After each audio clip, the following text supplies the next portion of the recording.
ଜିଲ୍ଲାସ୍ତରୀୟ ମାଲ୍ୟବନ୍ତ ମହୋତ୍ସବ ଉପଲକ୍ଷେ ମାଲକାନଗିରି ଜିଲ୍ଲା ସଂସ୍କୃତି ପରିଷଦ ପକ୍ଷରୁ ସ୍ଥାନୀୟ ସଂସ୍କୃତି ଭବନଠାରେ ସ୍ଥାନୀୟ ନୃତ୍ୟ ଦଳଙ୍କ ମଧ୍ୟରେ ଚୟନ ପ୍ରକ୍ରିୟା ଅନୁଷ୍ଠିତ ହୋଇଯାଇଛି।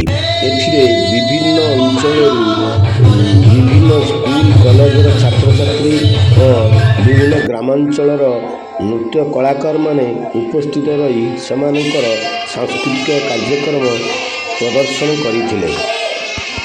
ଅଭିଜ୍ଞ ବିଚାରକ ମଣ୍ଡଳୀଙ୍କ ଦ୍ୱାରା ଚୟନ ପ୍ରକ୍ରିୟା ହୋଇଥିଲା।